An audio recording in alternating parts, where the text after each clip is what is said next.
It's easy to say the Chicago Bears should go out and spend top dollar to get the top available free agent on the offensive line.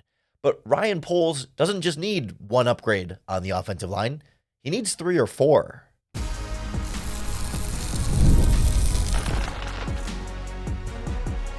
You are Locked On Bears, your daily Chicago Bears podcast.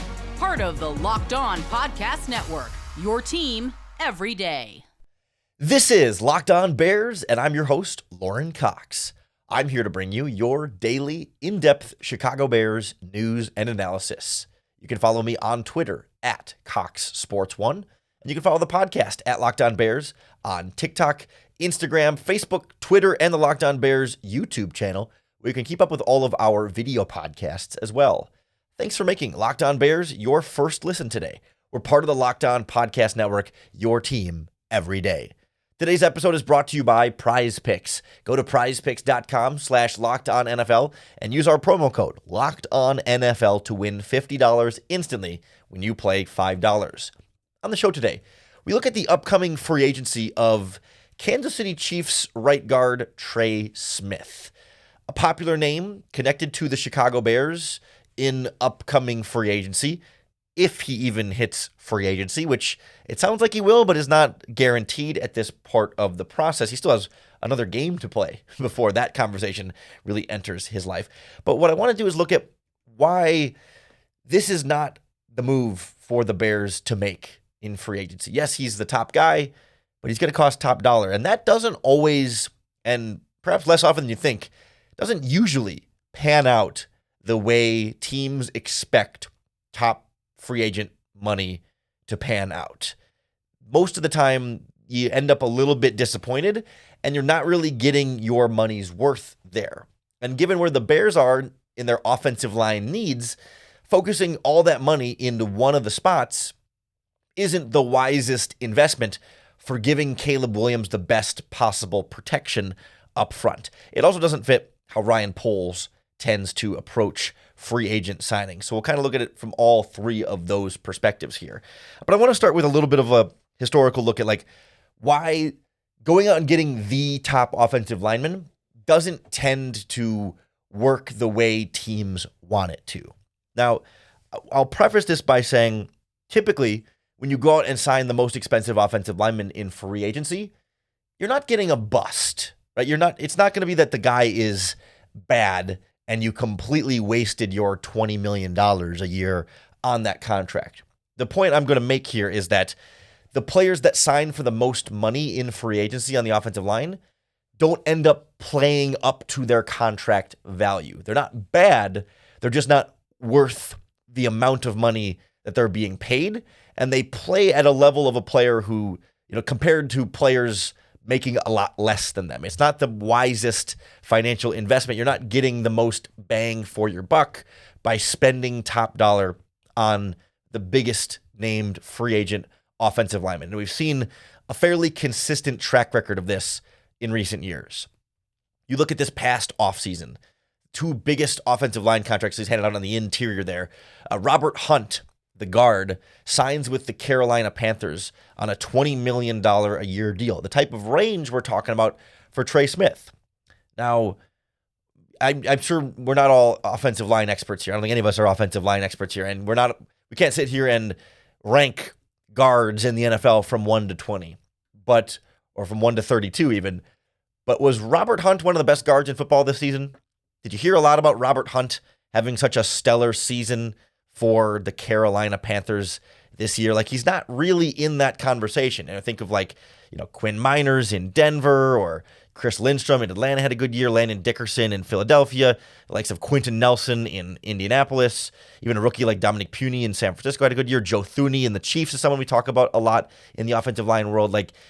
Robert Hunt got this big deal to be this game-changing offensive lineman to fix the Carolina Panthers offensive line. They actually signed Damian Lewis as well to another big contract, and their offensive line got better for sure. It's not to say that it was a waste of signing and they never should have brought him in the first place per se, but they're not really getting $20 million a year of quality performance, at least in this first year, from Robert Hunt.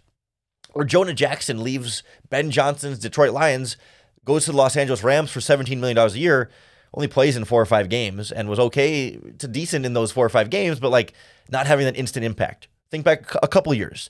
Jawan Taylor, speaking of Kansas City Chiefs, right?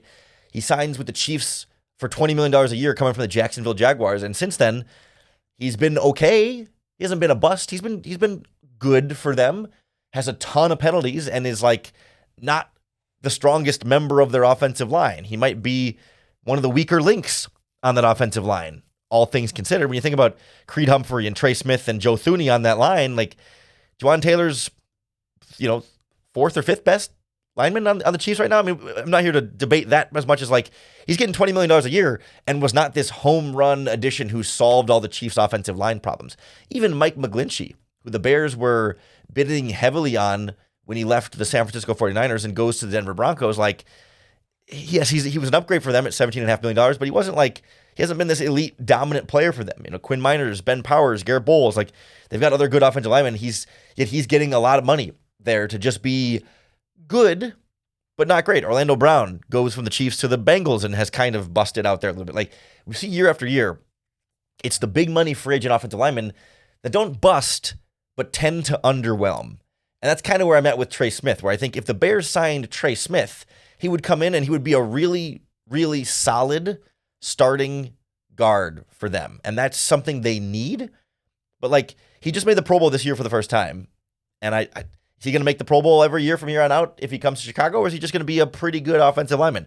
And the Bears need pretty good offensive linemen, but you could get pretty good offensive linemen for $12 million a year, $10 million a year, $15 million a year, and not the $20+ million a year that Trey Smith is expected to command on the free agent market. It just doesn't tend to be worth the big money investment, and you're better off trying to get more of like, not bottom tier. You don't want to bargain bin shop on the offensive line. You don't want to just try and be cheap there, but kind of find the guys a little bit more in the middle where you're not screwed and investing 10% of your entire salary cap in this one guy, hoping that he can solve all your problems, when for the Chicago Bears, you have multiple problems on your offensive line.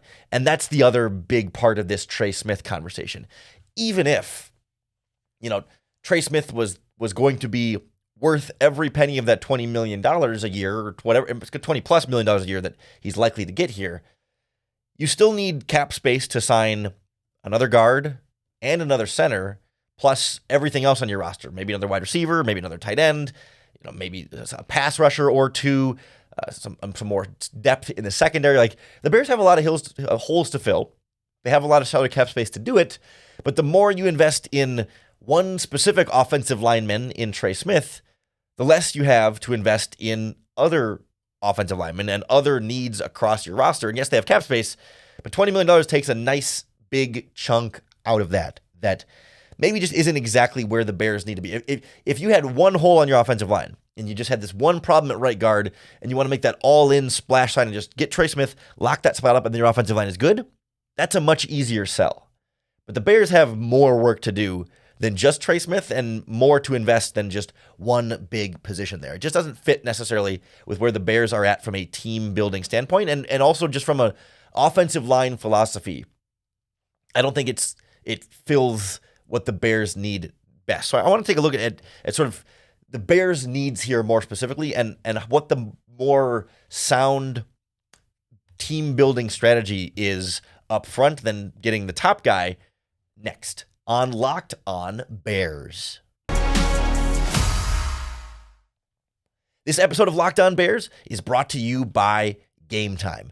Whether you're looking for tickets to the next big event in your area or maybe the big game this weekend, whether it's a concert, a comedy show, or a sports game, finding the right ticket at the right place can sometimes be a headache, but not with the Gametime app. I have the Gametime app on my phone, and I use it all the time. I just recently got tickets to see the comedian Joe Gatto from the Impractical Jokers. He's on tour now, and I got my tickets to see him on Gametime because in Gametime, I could see my view from my seat where I was purchasing the tickets for before I bought them, so I knew exactly what I was getting with my ticket purchase. And Gametime also has all-in pricing so that you don't have added fees added at the end of the checkout process that make your tickets cost way more than you thought they would.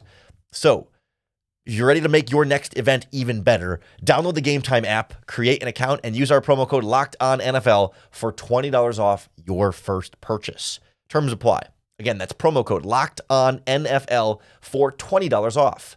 Download Gametime today. Last minute tickets, lowest price, guaranteed. The Bears obviously would benefit from someone like Trey Smith being in the building. And you're not going to see anybody complaining, why did they sign this guy if they go out and sign a guard like Trey Smith? But the Bears' investment needs to be spread out, not only because they need multiple things along the offensive line, but that's just also the smarter way to build an offensive line. Because from a team building philosophy standpoint, the numbers have borne out and the football logic bears out that in the NFL, your offensive line is only as good as your worst player, right? Your best offensive lineman doesn't determine how good your offensive line is as a whole, but your worst offensive lineman has more of an impact on how good your overall offensive line is, especially, I think, on the interior like this. It's one thing, tackles on the edge can kind of shut down a blind side or whatever, and that's one thing. But when it's a right guard, having the difference between the best right guard in football and the 15th best right guard in football isn't as drastic here.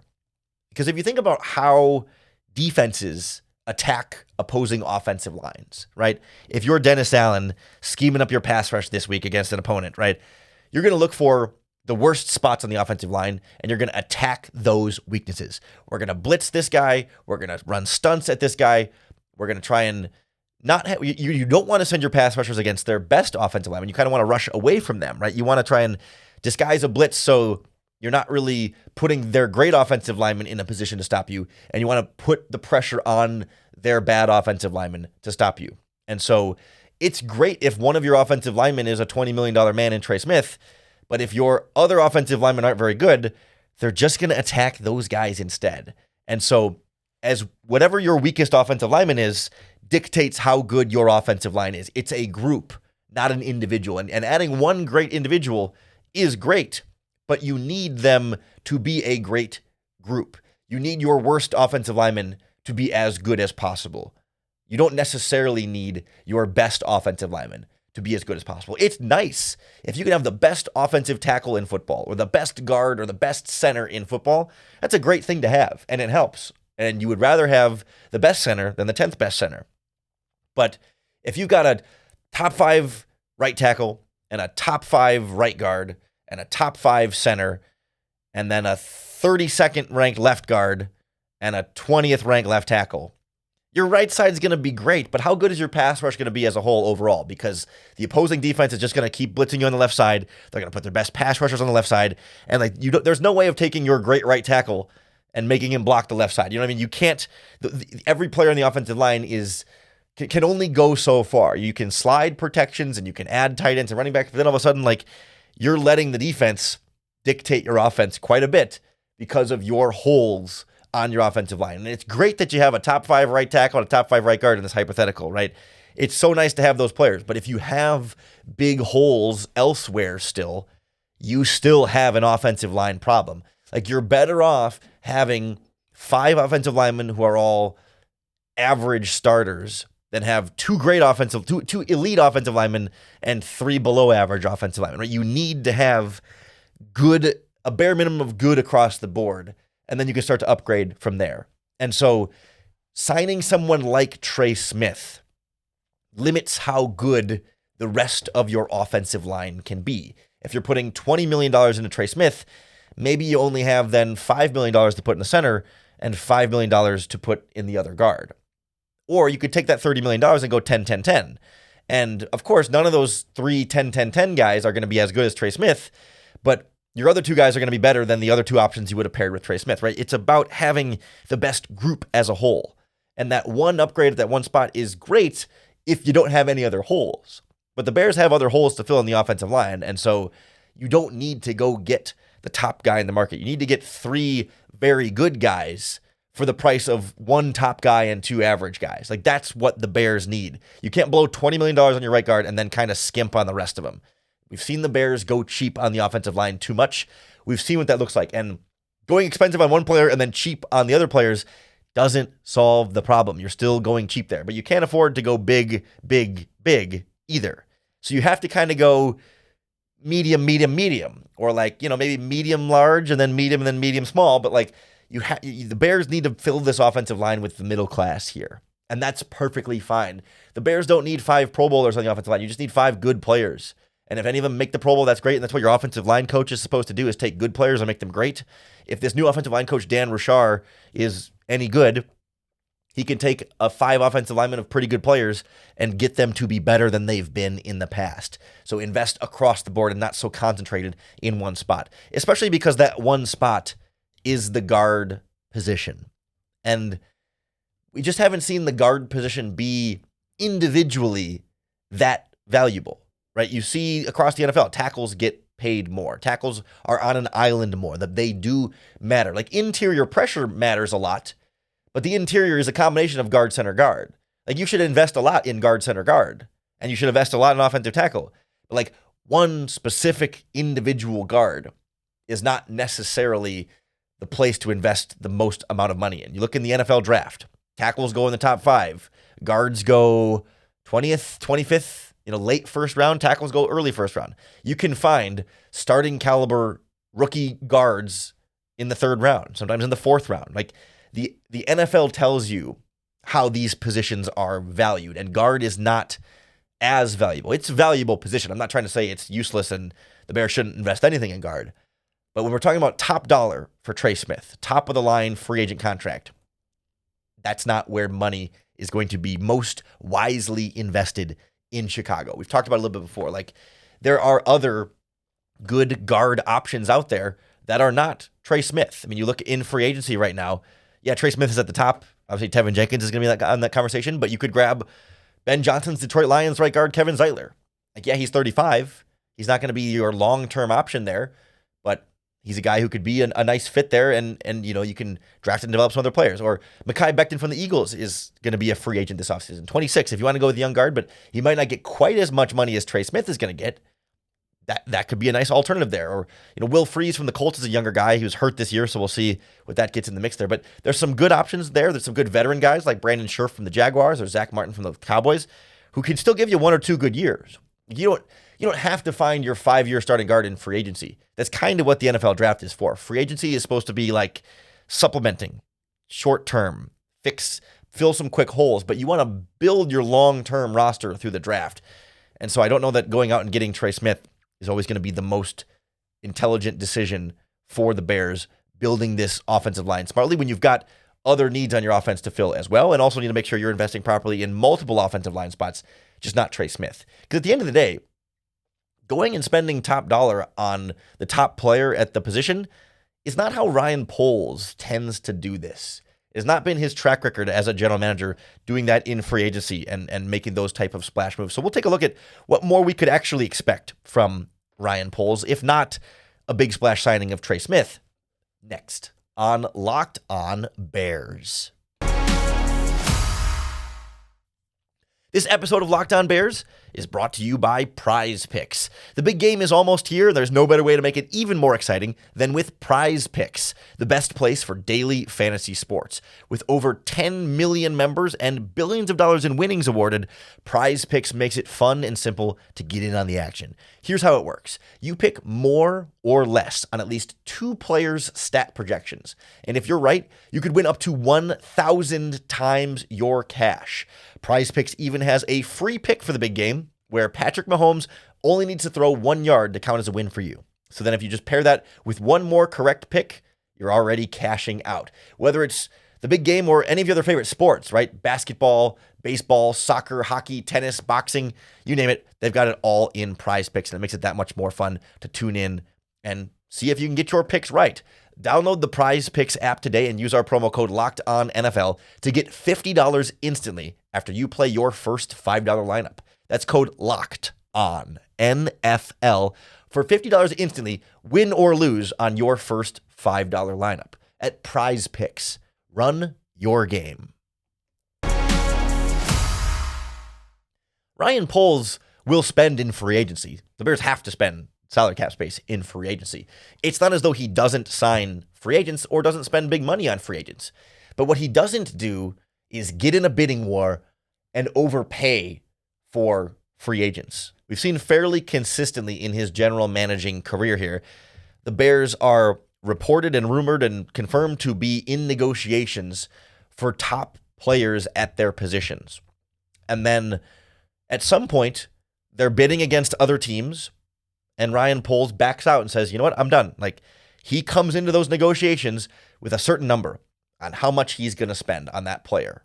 And if another team is eventually willing to spend more than that, then the Bears don't bite. You know, they'll negotiate up a certain way, so they don't start off and say, here's our best offer. You know, they're not idiots. But like we've seen this year after year. This past offseason, the Bears were in on Saquon Barkley. They were trying to sign Saquon Barkley. Barkley ends up going to the Eagles. More than what the Bears wanted to pay there. They jumped to DeAndre Swift. Okay. He bid on him. He went after the big dog. He went after the big fish. He doesn't sit those out. You know, 2 years ago, we talked about one of them earlier, Mike McGlinchey, leaving the 49ers, goes to the Denver Broncos. The Bears were negotiating for McGlinchey. I think he was the top paid tackle that offseason. And the Bears wanted him, were willing to pay a certain amount for him, and then wisely Ryan Poles sets a number and says, I'm out. You know, it's like gambling, right? You got to know your limits. And Ryan Poles, in free agency, to his credit, knows his limits. I think back to that same offseason, the Bears were negotiating with defensive lineman Draymond Jones, who went from the Broncos to the Seahawks. They backed out and said, no, too expensive for us. They were negotiating with Zach Allen, who goes from the Cardinals to the Broncos, or I'm mixing up my order. You know, there's some combination of movement there. Another one of these highly paid defensive linemen, and the Bears back out. And it was frustrating because we wanted to see the Bears go and get a pass rusher, and they really didn't. But Ryan Poles can't just overpay for a guy because he feels desperate, like he has to go get that guy. There are other options available. And I expect that to be the case this year with Trey Smith. I think the Bears will pursue Trey Smith. I think the Bears will be in negotiations with Trey Smith. When free agency opens up, you'll get reports. Bears are in conversations with Chiefs right guard Trey Smith, whatever it's going to be. Does that mean they're going to sign him, though? Depends on what that number ends up being, because they went and got Tremaine Edmonds. They negotiated for Tremaine Edmonds. They stayed at a number that they were comfortable with, and they pulled the trigger. They got the deal done because Ryan Poles set that limit and went and got it. For better and for worse, right? Maybe there's some cases where he should have overpaid to go get a guy because they just needed it, and it would have been worth an extra couple $1 million to go get that guy. There are certainly times when Ryan Poles signs a cheaper player, a mid-level player like we talked about, Nate Davis, fits this bill, right? Of like, those are the type of offensive line signings you need to make to fill out your roster. They don't always work. That's the problem with free agency. It's a dangerous game.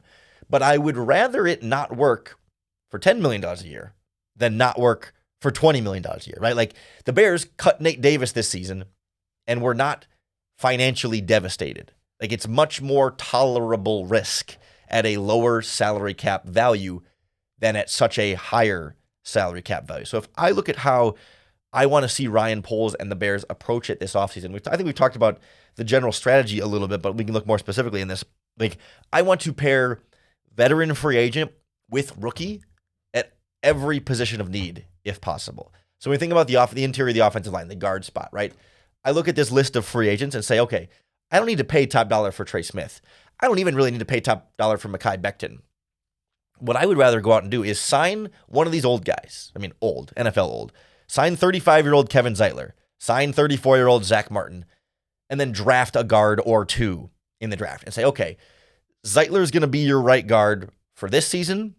And then you can decide after 1 year if you want to bring him back for a second year. But like, sign him to a short-term contract to start for now. Draft a guard in the third round or whenever it is, so that that rookie doesn't have to start right away as a rookie. But they're a high enough draft pick that they'll be ready to start after a year or two on the bench if your offensive line coach is worth a darn. And in case of emergency, you know, your veteran gets hurt in week 6. Third round pick's not the worst thing in the world to have to throw in there, right? I don't want it to be a 7th round pick. You know, I don't want to sign a veteran free agent and then use a 7th round pick and hope that 7th round pick becomes something any decent. Like, it needs to be a significant draft pick investment. But you also don't want to use your 1st round pick and then have him sit all season. Like, you do want, you know, you have to balance out like getting the value out of your picks, but also having young players developing on your roster here. And I think that's the right balance for the Bears. Sign a veteran guard, draft a guard fairly early. Sign a veteran center, draft a center fairly early. Sign a veteran pass rusher, draft a pass rusher fairly early. Now, of course, you only have so much cap space. You only have so many draft picks, so you can't do that at literally every position. But you got 4 picks in the top 75. Say you go pass rusher in the first round, you get a tackle and a guard with your 2 second-round picks, and then, I don't know, in the third round, you take a tight end or a running back or whatever. Like, all of a sudden, you've now addressed rookies at your biggest positions of need to develop, and then also you've signed free agents, veterans who can start at those positions as well. And you feel like, man, you have such a luxury of good offensive linemen because every year offensive linemen get hurt. You need more than 5 starting caliber players. And I'm okay with drafting a rookie even in the second round and not making him a day 1 starter. I guess ideally it would be nice to have that player be a day 1 starter, but like if you draft a rookie offensive lineman in the second round, he's going to play this season. That's just, Karan Amagaji played this season. And if he were any good, he would have played more. The plan was not to play Karan Amagaji. But the way the league works, right? Offensive linemen get hurt. And then you move guys around, and all of a sudden, that guy you weren't planning on playing plays. So even if he's a second-round pick who you'd like to play, but you just don't have a spot for him, the league has a way of, the sport has a way of finding playing time for players because it's just hard for, you never see 5 offensive linemen on a team play all 17 games. That's just not how it works. So give me too many offensive linemen. Just like we talked about last offseason, having too many weapons for Caleb Williams. How are they going to get the ball to DJ Moore, Keenan Allen, Roman Dunze, Cole Kmet, Gerald Everett, DeAndre Swift, Roshan Johnson?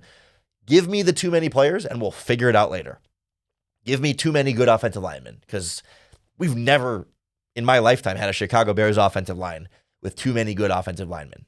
So give me that. Like, that's how you become Detroit. That's how you become Philadelphia up front because you've got an abundance of riches, an embarrassment of riches is the phrase I was looking for. You got an abundant group of offensive linemen with so much to like about that group.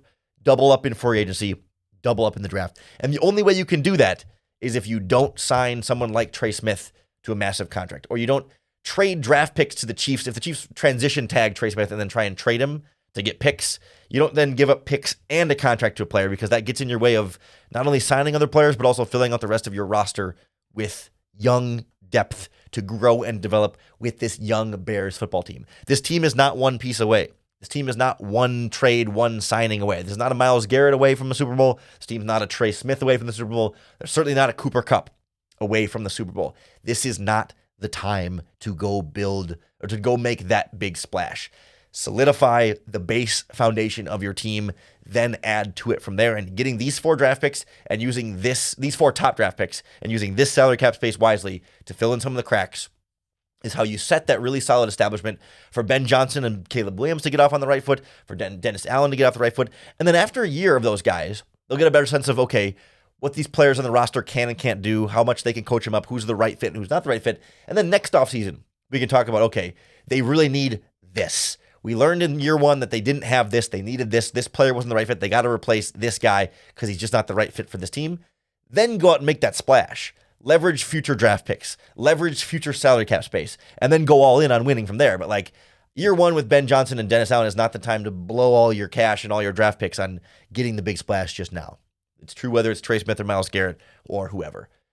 I still think there's going to be quality free agents the Bears can sign at all of their positions of need, and we'll break those down for you all throughout the offseason right here on Locked On Bears. So make sure you hit that subscribe button on YouTube or wherever you listen to podcasts, because that's going to be the best way to keep up with all of our daily, in-depth Chicago Bears news and analysis. Thanks for making the Locked On Bears podcast your first listen today. We're part of the Locked On Podcast Network, your team every day. If you want a second listen, check out any of our other Locked On Podcast Network shows for all of your favorite teams. Locked On Bulls at the trade deadline. Certainly Locked On Cubs and Locked On White Sox are dealing with baseball offseason stuff right now. Locked On Blackhawks is in the swing of things in the NHL season. And plus, most of your favorite, all the major college sports teams are covered on the Locked On Podcast Network as well. So go find another Locked On podcast for your second listen today.